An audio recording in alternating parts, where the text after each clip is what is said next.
हरे कृष्णा, राधे राधे। दोस्तों, स्वागत है आपका हमारे चैनल शिखा भक्ति धारा में। आप सभी लोगों को सर्वपितृ अमावस्या की हार्दिक शुभकामनाएं। सर्वपितृ अमावस्या यानी कि श्राद्ध का अंतिम दिन। इस दिन पितरों को विदाई दी जाती है और उनके निमित्त ऐसे कार्य किए जाते हैं जैसे श्राद्ध, तर्पण, दान आदि कार्यों को करने के बाद उनकी प्रसन्नता हमें प्राप्त होती है और उनका आशीर्वाद भी हमें मिलता है। तो चलिए आज हम आपको अपने इस वीडियो में बताते हैं कि सर्वपितृ अमावस्या पर पितरों की प्रसन्नता हेतु हमें क्या करना चाहिए और क्या नहीं करना चाहिए। साथ ही पितृ दोष दूर करने के भी कुछ उपाय बताएंगे। तो चलिए शुरू करते हैं। सर्वपितृ अमावस्या पर दान, तर्पण, श्राद्ध, ब्राह्मणों को भोजन आदि कार्य कराए जाते हैं। इसके अलावा पंचबलि भी निकलती है, जो कि कौवे, गाय, कुत्ते और चींटियों के लिए भी भोजन निकाला जाता है। गरीबों को दान देना, शाम के समय दीपक जलाना आदि बहुत से ऐसे कार्य किए जाते हैं जिनसे कि पितृ प्रसन्न होते हैं और हमें आशीर्वाद देकर विदा होते हैं। तो चलिए जानते हैं क्या करना चाहिए। अब बात करते हैं कि सर्वपितृ अमावस्या में हमें क्या क्या करना चाहिए। तो सबसे पहले प्रातःकाल उठकर स्नान करके पितरों को जल दें और पूर्वजों के लिए श्राद्ध और तर्पण करें। ये बहुत ही आवश्यक कार्य है और इसे अवश्य ही करना चाहिए। इससे हमें हमारे पितरों का आशीर्वाद मिलता है। और उसके बाद हमें अपने घर पर ब्राह्मणों को भोजन कराना चाहिए। कहते हैं कि ब्राह्मणों को भोजन कराने से वो भोजन पितरों तक पहुँचता है। तो ब्राह्मणों को भोजन कराएं और उन्हें दान दक्षिणा दें। फिर किसी गरीब को भी आप अन्न का दान या फिर धन का दान कर सकते हैं और उन्हें भी भोजन करा सकते हैं, क्योंकि ज़रूरतमंदों को भोजन कराना भी एक पुण्य का कार्य है।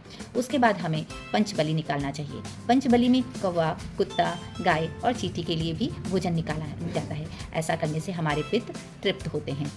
सर्वपितृ अमावस्या वाले दिन हमें पीपल के पेड़ के नीचे दीपक जरूर जलाना चाहिए। ये दीपक चौमुखी हो और लंबी बाती का हो। कहते हैं पीपल के पेड़ में पितरों का वास होता है और सर्वपितृ अमावस्या वाले दिन दीपक जलाने से पितरों की विदाई के समय उन्हें उजाला लगता है और मानते हैं कि जब वो जाते हैं तो ये उजाले के लिए ही दीपक जलाया जाता है। और उसके बाद हमें सर्वपितृ अमावस्या पर ही कई लोगों को दान करना चाहिए, जैसे हैं जूते हैं, चप्पल हैं, या फिर आप छाता है, अन्न का दान कर सकते हैं, कपड़ों वस्त्रों का दान कर सकते हैं और साथ में आप दक्षिणा का भी दान कर सकते हैं जिन ज़रूरतमंदों को इसकी ज़रूरत है।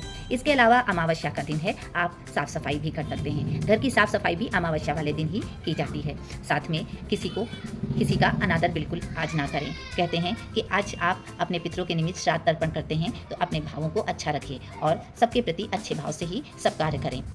आज के दिन ब्रह्मचर्य का पालन करना चाहिए। अब बात करते हैं कि आप किन उपायों के द्वारा अपना कुंडली का या घर का पितृदोष दूर कर सकते हैं। तो चलिए शुरू करते हैं।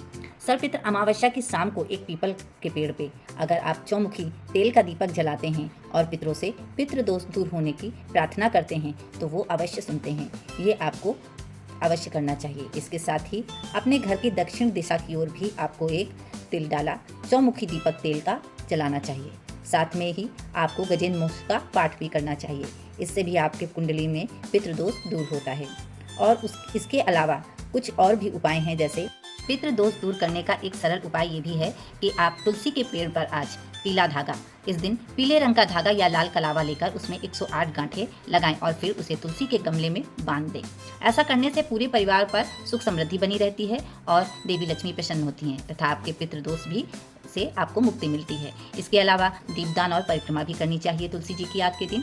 साथ ही लाल चुनरी भी अर्पित करना चाहिए। कहते हैं कि अगर आपका दाम्पत्य जीवन में कोई तालमेल नहीं है और कोई बहुत लड़ाई झगड़े होते हैं तो आज आपको जो है शांति, घर में शांति के लिए तुलसी जी पर लाल चुनरी अवश्य ही चढ़ानी चाहिए।